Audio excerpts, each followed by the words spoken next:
78편 2절, 마태복음 13장 34절과 35절을 함께 보겠습니다. 먼저 구약성경 시편 78편 2절 말씀입니다. 시편 78편 2절, 구약성경 858쪽 되겠습니다. 함께 읽습니다. 내가 입을 열어 비유로 말하며 예로부터 감추어졌던 것을 드러내려 하니. 마태복음 13장 34절과 35절의 말씀입니다. 신약성경 20쪽 마태복음 13장 34절과 35절 말씀 함께 읽겠습니다. 예수께서 이 모든 것을 우리에게 비유로 말씀하시고 비유가 아니면 아무것도 말씀하지 아니하셨으니 이는 선지자를 통하여 말씀하신 바 내가 입을 열어 비유로 말하고 창세부터 감추인 것들을 드러내려 함을 이루려 하십니다. 아멘. 할렐루야.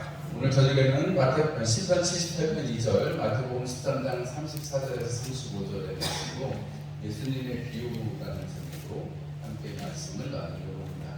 오늘 시편의 이 아삽의 시에도 그렇고 또 마태복음에 또 주님께서 예수님을 만나려고 나온 많은 무리들 앞에서 비유로 이렇게 말씀하시는 것, 이것이 이제 구약의 성경의 말씀이 신약에 응하였다는 말씀입니다. 예수님의 가르침이 비유인데 이 비유로 말씀하신 게 있고 또 그냥 직접적으로 말씀하시는 것도 있고 한데 오늘 우리가 이 마태복음 13장에 나오는 것은 천국에 관한 비유를 주님께서 말씀을 하시거든요. 그런데 무리들이 있을 때는 비유로 네 가지 땅에 씨 뿌리는 그 네 가지 땅에 대한 비유를 하시면서 그 다음에 제자들 앞에서 쭉 이야기를 하시는 장면이 나옵니다. 우리가 오늘 여기 성경에 구약 성경 시편에도 그렇고 예수님 말씀에도 그렇고 뭘 하려고 비유로 말씀하시는데요. 감추인 것들을 드러내려고 그렇게 한다라고 말씀을 하셨습니다. 이 말씀이 참 이렇게 오해가 많이 되고 사람들이 요거를 가지고 이제 뭐 자기만 특별한 걸 깨달았다 이렇게 얘기하시는 분들이 있고 이단이 여기서 출발을 하죠. 신천지 같은 경우는 요 말씀을 아주 중요하게 여깁니다. 왜냐하면 감췄던 거를 드러낸다고 하니까 자기들이 받은 그 신천지가 사실 뭐 이만희가 자기가 받은 것도 아니죠. 그 전부터 자기가 배워왔던 들은 것들인데 그거를 자기가 이제 계시를 받았다 이렇게 해가지고 지금 큰 신천지라는 이단 집단을 이뤘는데 여기 비유, 그래서 감추인 것들, 그러니까 뭐 감추었으니까 찾아야 되고 보물찾기 하듯이 찾아야 되고 자기만 찾았다 이렇게 얘기하는데 여러분 제가 단언해서 말씀드릴 수 있습니다. 남들이 받지 않은 이전에 전혀 없던 말씀을 내가 깨달았다 그런 사람 거짓말쟁이라고 보시면 돼요. 왜 그러냐? 왜 그러냐? 여러분 우리가 뭐 새로운 얘기를 듣고 막 그러면은 막 신기한 것 같고 막 성경을 이렇게 풀어주시나 싶기도 하고 뭐 그런 경우가 우리가 있을 수 있습니다.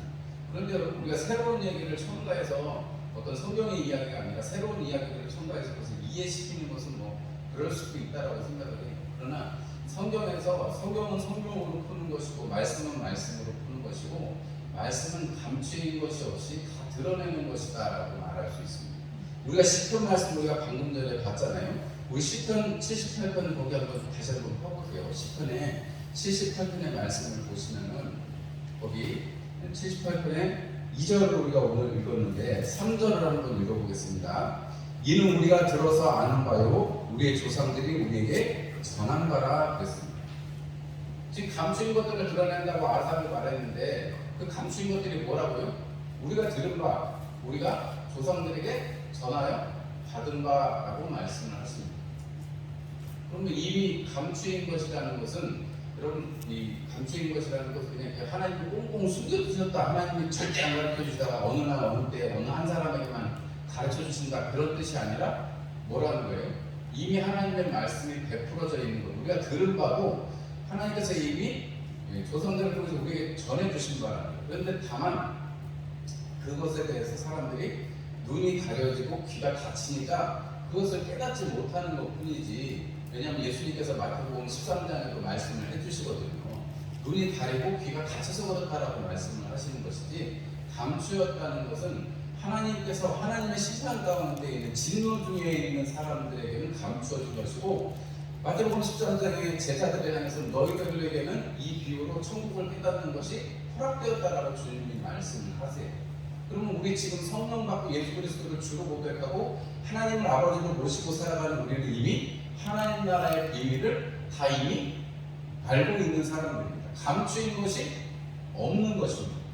물론 우리가 말씀을 들을 때 어떤 분이 말씀을 참 이렇게 재미있게 혹은 이렇게 여기저기 왔다 갔다 구약 신약에 왔다 갔다 하면서 잘 풀어주시는 그런 분들은 있을 수 있습니다. 그런데 여러분 단언해서 자기가 받은 말씀이고 자기가 깨달았다 이런 분들은 제가 볼 때는 거짓말이 섞여 있다라고 말씀을 할 수 있습니다. 단언할 수 있습니다. 왜냐하면 성경에 이미 구약성경의 시편 기자도 그렇게 얘기했고 예수님도 이미 그렇게 하나님의 은혜 가운데 있는 제자들인 너희들에게는 천국의 비밀을 아는 것이 감추어져 있지 않고 너희들에게 이미 허락되었다. 너희들이 지금 이제 깨닫고 있다라고 말씀을 하시는데, 아니 이렇게 밝게 더군다나 우리는 성령이 오셔서 친히 말씀을 깨닫게 해주시는데 우리에게 더 무슨 새로운 게 있다?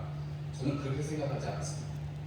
여러분들도 요거에 대해서는 뭐 제가 말한다고 진리가 아니고, 여러분 성경의 말씀을 제가 이렇게 풀어드렸으니까 정말 그런지 한번 집에 가시거든 성경을 한번 읽어보시고 정말로 그런지 생각하시고, 뭐 우리가 이제 뭐 지금 코로나 시국이다 뭐 이런 뭐 부흥집회나 이런 것도 없기는 하지만 어디 가서 뭐 내가 최고다 이런 분이 있으면 그냥 그런 분들은 다음부터 안 보시면 돼요. 이해가 되시죠? 뭐 은혜가 되시면 할 수 없겠습니다만은 내가 최고다 이런 사람들은 나중에 다른 데로 갈 확률이 많습니다. 뭐 어쨌거나 예수님께서 오늘 비유로 말씀을 해주신 것은 사람들에게 하나님의 나라를 설명하시기 위해서였다라는 것을 우리가 알 수가 있습니다. 특별히 뭐 우리가 시편 77편 3절 보셨으니까 4절 말씀을 한 번 더 보겠습니다. 4절 말씀 함께 읽을게요. 우리가 이를 그들의 자손에게 숨기지 아니하고 여호와의 명예와 그의 능력과 그가 행하신 기이한 사적을 후대에 전하리로다. 여러분 숨기지 아니하고 뭘 얘기한다는 거예요? 여호와의 명예, 하나님의 그 이름의 그 명예로우신 영광, 그리고 뭐예요? 그의 능력, 전능하신 하나님 엘 샤다야의 그 전능하신 하나님을 말씀하고, 그 다음에 기이한 사적, 하나님이 행하신 기이한 사적을 후대에 전하리로다 이렇게 말씀했습니다. 우리가 지금 말한다면 예수님이 이 땅에 하나님의 아들로서 육신을 입고 이 땅에 오셨고 죄 없으신 분이 십자가에 못 박히셨고 그리고 십자가를 못 박혀서 죽으시고 사흘 만에 무덤에서 다시 살아나셔서 이 땅에서 제자들과 40일 동안 계시다가 하늘에 오르셨고 이제 마지막 때에 이 땅에 주님 다시 오실 것이요 주님 말씀하신 바 아버지에게 부탁하신 바 성령이 우리 안에 내주하셔서 우리가 믿고 있다. 요 얘기 구약의 출애굽 얘기가 이제 쭉 뒤에 나오거든요. 그렇게 따지면 우리로서는 우리가 구원받은 얘기를 쭉 하고 우리가 그 얘기가 바로 세상 사람들에게는 감추어진 것입니다. 세상 사람들은 예수가 어떤 사람인지 압니다. 2000년 전에 예루살렘에 말구유에 태어났다는 것이 세상 사람들 다 알아요. 그죠? 왜냐면 성탄절만 되면 아기 예수 얘기를 요즘은 좀 옛날만큼은 많이 안 나와도 그래도 사람들이 상식적으로다가 성탄절 그러면 기독교 예수가 태어난 날, 사대성인 중에 한 사람 예수가 태어난 날, 이 정도는 사람들이 다 알고 있습니다. 그런데 여러분 그 한 사람을 여러분 우리는 구주로 받아들이고 하나님으로 받아들이고 감추었던 것이 우리에게는 눈이 떠지고 귀가 열려서 보고 들어서 천국의 비밀을 알고 우리는 천국의 비밀에 참여하는 자가 되는 것이고, 그것이 감추인 사람들에게는 뭐 나와는 상관없는 이야기가 되는 것이죠. 여러분 예수님께서 이 비유로 이렇게 베풀어 주시는 것은, 여러분 우리가 이 예수님이 베풀어 주신 비유를 보면 우리가 여러 가지 좀 특징이 있을 수 있는데 그 중에 한 가지라면 뭐냐면 쉬운 내용을 가지고 평범한 내용을 가지고 얘기를 해주셨다는 거죠. 사람들이 누구나 다 알아듣는 그 이야기로 해주셨다는 것을 알 수 있습니다. 예수님께서 지금 예수님을 만나러 나온 무리들이 있는데 그 무리들한테 4가지 씨 뿌리는 땅의 비유를 해주셨습니다. 우리가 너무너무 잘 아는 비유예요. 예수님이 그 4가지 비유, 길가에, 그 다음에 골짜밭에, 가시밭에, 좋은 밭에 뿌리 씨앗들이 있어 귀 있는 사람들은 들어라 그러시고 그냥 빠이빠이 하셨어요. 그럼 굉장히 불친절한 예수님이죠. 아니 우리들이 예수님 만나려고 왔는데 뭐 뭐 안수를 더 고쳐 주셨다든지 아니면 말씀을 더 풀어서 막 재밌게 가르쳐 주셨다든지 그러면 좋은데 그런 게 아니라 그 마태복음 13장에 보면 예수님께서 그 무리들한테 그 얘기만 해주시고 제자들이랑 따로 이렇게 가서 말씀을 나누시고 그 길가에 그 네 가지 잣대 비유를 설명을 해주시고 그 다음에 천국은 이런 거야, 천국이 이런 거야 하면서 계속해서 이렇게 비유를 통해서 천국은 이렇다, 천국은 이렇다라고 말씀을 해주세요. 그럼 여러분 그 상태에서 보면 귀 있는 자는 들어라라고 말씀하셨는데 무리들 중에 그 얘기를 깨닫거나 아니면 더 예수님을 붙잡고 따라가서 그 얘기를 들어야 되겠다, 그 얘기가 어떤 얘기인지 들어야겠다 하는 사람이 분명히 있을 것이고 성경에 기록은 안 되어 있습니다만 예수님을 붙여차서 예수님과 함께 가고 예수님 아까 그 비유는 뭐고 왜 비유로 말씀하셨습니까? 라고 물어보는 제자들이 있다는 것을 우리가 성경을 통해서 알 수가 있습니다. 예수님의 그 비유의 특징, 뭐 우리가 씨를 뿌릴 때 정상적으로 어디에다 뿌려야 돼? 우리는 지금 심지만 하나씩 심지만 옛날에는 씨를 이렇게 촥 밭에다 뿌렸다고 그러죠. 그러니까 뿌리면 길가에 뿌려지는 것도 있고 가시덤불 위에 뿌려지는 것, 돌짝밭도 있고 그럴 수 있다는 거예요. 그런데 그 밭에 대한 비유를 하시면서 주님께서 빼앗길 수 있다라는 것, 그 다음에 열매가 있냐 없냐라는 것, 그런 거 가지고 예수님이 말씀을 해주세요. 그건 우리 안에 말씀이 심겨졌을 때, 하나님의 말씀이 심겨졌을 때 이미 우리에게 들은 바, 조상들이 전해준 바, 그 말씀을 우리가 듣고 이미 다 알고 있다는 거, 알고 있는데 씨앗은 이미 뿌려졌다는 거예요. 그런데 그 밭이 어떻게 되느냐에 따라서 열매를 맺기도 하고 열매를 맺지 못하기도 한다는 거예요. 우리가 이 자리에 다 같이 앉아있어도 우리가 저만 해도 어디 가서 만약에 세미나나 이런 걸 들으면 1시간이면 1시간 내내 집중해서 들을 수가 없죠. 딴 생각이 들 때도 있고 정 재미없어 막 딴짓을 하기도 하죠. 요즘에는 핸드폰까지 또 좋은 게 있잖아요. 다른 걸 보기도 하고 하죠. 강의 들을 때. 우리가 설교 시간에는 우리가 집중해서 뭐 한 30분 정도 이렇게 쭉 우리가 집중해서 듣잖아요. 그런데 주님께서 이 비유로 하시는 이 비유를 통해서 그냥 단어의 나에게는 어떤 사실의 나에게 아니고 야 이런 거랑 같은 거야 라고 말할 때 여러분 우리 사람들의 머릿속은 딱 이렇게는 시계를 시계만 딱 지칭하는 것이 아니라 여러분 우리가 뭐 시계 딱 들고 거기서부터 생각이 여러 가지로 파생이 될 수가 있습니다. 머리 좋은 학생들을 만드시고 싶으면 시계 다음에는 뭐 연결해서 뭔가를 계속해서 대답을 할 수 있는 아이들을 만드시면 이렇게 머리가 좋은 아이가 된다고. 왜냐하면 연관되는 것을 만드니까요. 예수님께서 비유로 말씀하신 것은 그 예전의 일들, 하나님의 영예로운 이름, 하나님의 능력, 하나님께서 하신 기이한 일들, 이 세 가지를 전하려고 시편 아삽은 말씀했는데 예수님께서는 뭐예요? 이제 하나님의 나라가 가까이 왔다, 천국이 너희에게 임하였다라고 말씀을 하시면서 천국은 너희들에게 있는 것이고 너희가 그 안에서 뭐예요? 천국은 하나님의 말씀으로 씨가 뿌려졌으니까 열매 맺는 삶이 된다라고 말씀을 해주시는 것입니다. 우리가 13장에 예수님께서 큰 무리에게 말씀하시고 그 제자들에게도 다 해석을 해주신 다음에 마태복음 13장 51절 말씀에는 너희가 이 모든 것을 깨달았느냐라고 물어보세요. 제자들한테 천국에 대해서 얘기해 주시고 그 네 가지 밭에 대해서 그거 와서 설명해 주시고 또 천국은 이런 거야 하면서 하시는데 천국에 대해서 겨자씨 하나와 같다라고 표현하시고 그 다음에 좋은 씨를 제밭에 뿌린 사람과 같다. 좋은 씨를 제밭에 뿌린 사람과 같다. 그래서 그 뿌린 사람은 그 천국에 있는 그 사람은 가라지가 있는데 가라지 뽑을까요? 내둬라. 나중에 가서 뽑자. 이렇게 되는 내용이고 그 다음에 겨자씨 하나에 같으니 새들이 깃든다라고 말씀하시고 누룩과 같으니 가루가 부풀어서 더 커진다라고 말씀하시고 감추인 부와 같으니 자기 전 재산을 팔아서 소유를 팔아서 좋은 진주를 가진 자와 좋은 진주를 본 사람과 같다 했는데 그 두 가지의 비유는 소유를 팔아서 간다는 거죠. 그리고 각종 물고기를 모으는 그물과 같다 이렇게 말씀합니다. 예수님께서 오늘 이 비유를 말씀하시는데 다른 데에서 예수님이 비유를 말씀하신 것이 아니고 첫 번째가 만약에 보통의 것을 가지고 예수님이 비유를 우리에게 들어주셨다면 두 번째는 예수님의 비유는 거의 하나님의 나라에 관련된 천국에 관련된 것에 비유를 많이 해주셨다는 것을 우리가 알 수 있습니다. 오늘 여기 이 천국에 대한 비유를 쭉 여러 가지로 얘기를 나누는데요. 신학교에 가면 예수님의 비유라고 해서 비유에 관해서는 한 학기 동안 이렇게 배웁니다. 비유는 어떤 것인가 비유를 다 이렇게 배우거든요. 왜냐하면 설교를 할 때 우리가 그냥 사실만 얘기할 수도 있지만 비유를 하면 예수님처럼 더 잘 또 쉽게 재미있게 사람들이 들을 수 있으니까 비유를 더 정확하게 그 말하고자 하는 이유를 더 정확하게 하기 위해서 비유를 잘 배워야 된다고 말하거든요. 예수님께서 이 비유를 말씀하신 것은 무엇에 관련되어 있다고요? 하나님 나라에 주로 관련이 되어 있다는 것을 알 수가 있습니다. 우리가 왜냐하면 하나님의 나라를 우리가 잘 모르잖아요. 하나님의 나라를 마치 우리가 뜬구름을 잡는 것처럼 여러분 그렇게 이해하기가 쉽습니다. 물론 요한계시록에는 하나님의 나라 새 예루살렘 성에 대해서 쫙 장황하게 얼마나 휘황찬란해요.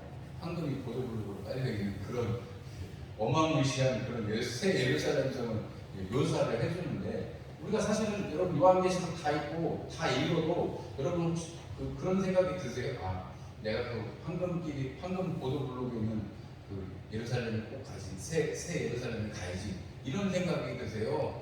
여러분 뭐 진주와 홍마노와 뭐 무슨 막 그런 보석 이름이 생각이 나세요? 아니면 주님의 영광이고 천사들의 찬송이 있다 그 얘기가 생각이 나세요? 둘 중에 여러분 어떤 것이 더 여러분들의 뇌에 깊게 박혀 있습니까? 우리가 천국을 묘사할 때는 뭐 황금 보도블록이다 이렇게 얘기할 수 있지만 여러분 천국 그러면 우리가 뭐에 대해서 먼저 생각하게 돼요? 하나님이 계시고 하나님께서 다스리심이 있는 하나님의 영광이 있는 오늘 마치 시편의 아삽이 이야기하는 것처럼 하나님의 그 거룩하신 이름과 그의 능력과 그의 하신 일이라고 표현하는 것처럼 우리가 새 예루살렘, 새 천국 하나님의 나라에 가면 천국에 가면 하나님 나라에 가면 우리는 뭘 바라보고 사는 거예요? 하나님의 그 영광의 빛과 하나님을 노래하는 그 찬송과 그 하나님의 하신 구원의 그 큰 일들을 노래하는 그 가운데 있는 것을 우리가 생각하게 되죠. 그리고 그것이 우리의 소망이 되는 거죠. 아니 황금 보도블록을 소망으로 삼아서 천국 가겠다는 그것만큼 어리석은 사람은 어디 있겠어요? 여러분 예수님께서 천국의 비유를 베풀어 주시면서 이 비유를 베풀어 주시면서 하나님 나라를 말씀하신 것은 우리 인간으로 하여금 눈에 보이지 않고 우리가 경험해 보지 아니한 세상이지만 우리가 어떤 이러한 사건, 이를테면 뭐 이 밭이라든지 아니면 뭐 밭에 좋은 씨를 심은 주인이라든지 아니면 그물이라든지 좋은 진주를 발견한 사람이라든지 이런 것들을 통해서 하나님의 나라가 얼마나 좋은지를 스스로가 알아야 된다는 거죠. 여러분 비유를 통해서 얘기해 주시는 것은 그 천국을 우리가 살기 위해서는 소유를 다 팔아서라도 그것을 가지라고 말하잖아요. 진주처럼 그죠? 밭에 감추인 부활을 발견한 것처럼 자기 소유를 다 팔아서 그것을 산다잖아요. 그럼 여러분 비유를 예수님께서 이걸 베풀어 주셨을 때 비유의 의도는 여러분들이 그만큼 너희들이 그만큼 너희들의 소유를 다 버리고 지금 나를 좇고 있지 않느냐. 그렇다면 여러분 너희들이 제자들의 삶이라는 것은 천국을 소유하는 삶이라는 것은 어떻게 해야 되겠는지를 더 자세하게 설명을 해주고 계시다 이렇게 말씀을 드릴 수가 있습니다. 그래서 우리에게 눈에 보이지 않고 우리가 경험하지 않는 것이지만 이러한 특성 홍보해주고 서말이 가게에다 서말에다 넣은 누룩 같아서 그냥 서말 같으면 몇 명 못 먹을 수 있어도 누룩을 넣어서 부풀리면 얼마나 더 많은 사람들이 먹을 수 있겠어요. 그리고 얼마나 풍요하게 거느릴 수 있겠습니까? 이 모든 일들을 통해서 하나님이 하시는 일을 말씀하시는 것이다 이렇게 말씀을 드릴 수가 있겠습니다. 그리고 비유를 통해서 주님께서 하시고자 하는 말씀은 제자들에게 또 지금 우리들에게 해주시고자 하는 말씀은 하나님의 심판이 반드시 있다라는 것을 말씀합니다.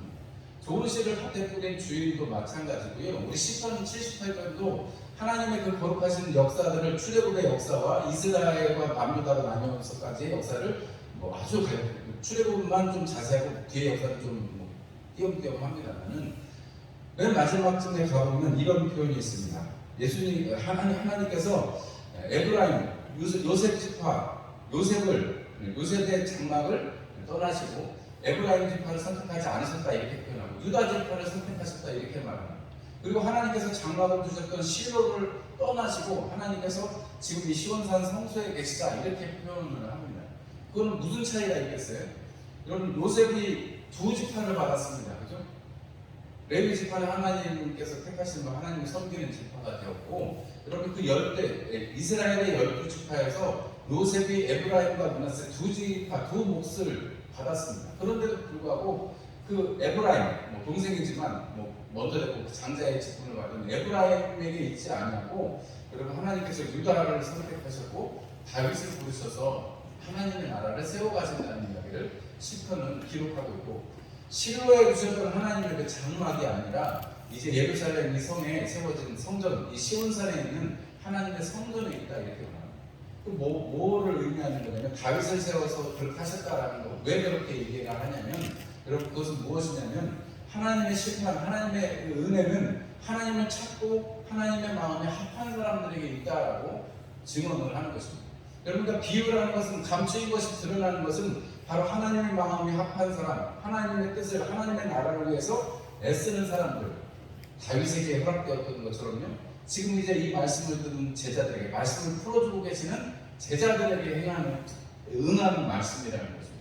우리가 지금 여기서 이 얘기하는 이 많은 얘기들을 해봤자, 그럼 제가 무슨 예화를 말씀드리는 것도 아니고 성경에 있는 얘기만 해드리고 있는데, 이 얘기를 세상 사람들이 들으면 뭐라고, 아이고 설교 참 길게 간다, 참 재미없게 간다 이러겠죠. 여러분들에게는 그 말씀이 이런 것이구나 깨달아지고, 말씀이 이런 것이구나, 감추어진 것이 감추어진 게 아니고, 우리 귀에 들리는 이 말씀이 하나님께서 예수님을 통해서 우리 가운데 천국의 그 비밀들을 깨닫게 하시고 그것을 사모하게 하시는구나. 여러분들이 이것에 동의가 되시잖아요. 맞죠? 그러면 여러분, 주님께서 베풀어 주신 말씀이 2000년 전에 끝나고 사라지는 게 아니고 지금도 여전히 우리 귀에 들리고 성령께서 하시는 역사로 말미암아서 이 모든 것이 깨달아지는 역사가 우리 가운데 있고, 그 깨달음으로 우리가 살아가는 것이라는 거죠. 여러분, 이 말씀을 들은 제자들이 주님을 떠나지 않지요. 여러분, 이 말씀을 들은 제자들, 무리들은 떠나갔어도 제자들은 물론 중간에 여러 가지 또 부침이 있습니다만은 이 제자들은 주님을 끝까지 따라가는, 그리고 주님과 같이 주님처럼 자기 목숨을 내어서 하나님의 나라를 위해서 애쓰는 자들이 되는 것을 우리가 역사를 통해서 알 수가 있습니다. 여러분, 예수님께서 우리에게 비유를 말씀하셨습니다. 여러분, 이 모든 것을 여러분 비유로 말씀하셨는데, 여러분 이 말씀을 다음부터는 절대 오해하지 마시고, 혹여라도 이런 것 때문에 미혹당한 주변의 사람들이 있거든, 제가 오늘 해드릴 얘기를 잘 말씀을 하시고, 여러분 성경에 이미 다 해석이 되어 있고 성경에 다 하시고 계시는 말씀을 목사라는 사람, 인간 하나가 표현할 수 있는 표현력에 제한이 있기 때문에 하나님의 말씀을 다 표현하지 못하는 것 뿐이지, 여러분 성경은 이미 하나님의 비밀, 하나님의 나라를 다 이미 말씀해 주셨고, 우리에게 이미 그것을, 예수님이 이 땅에 오셔서 그것을 온전히 다 깨닫고 우리 몸에 체화할 수 있도록, 우리 몸으로 살아갈 수 있도록 만들어 주신 분이 예수님입니다. 여러분, 얼마나 큰 비밀을 여러분들이 갖고 계신지를 아셔야 되고, 우리가 가지고 있는 하나님의 이름, 하나님의 능력, 하나님의 행하신 그 크신 일들, 여러분 이런 것들에 여러분 자부심을 가지시고, 여러분 은혜를 가지시고 살아가시는 여러분들이 되시기 바랍니다. 왜 마지막에 제가 이런 말씀을 드렸냐면, 여러분 마귀는 어떻게 해서든지 우리를 우는 사자처럼 삼키려고 하는데, 우리가 다른 방법으로 잘 안 삼켜져요. 왜냐하면 하나님이 내 손에서 절대 뺏을 수 없다라고 말씀하셨으니까 뺏기지 않습니다. 그런데 문제는 우리가 뛰쳐나가는 수가 생겨요. 이스라엘 백성들이 하나님의 말씀을 저버리고 하나님께 묻지 않는, 우리가 지금 여호수아서를 보고 있는데 하나님께 묻지 않고 자기 일들을 행한단 말이죠. 하나님이 하시라고, 하나님이 하라고 하시는 전쟁인데 하나님께 묻지 않아서 아이성에서 실패를 맛보고, 이제 또 이번 주에 또 보겠습니다만, 또 거기에 사는 이방 주민들에게 거기 분명하게 나옵니다. 하나님께 묻지 않았다 이렇게 표현하거든요. 여러분, 우리에게는 감추어지는 것이 없습니다.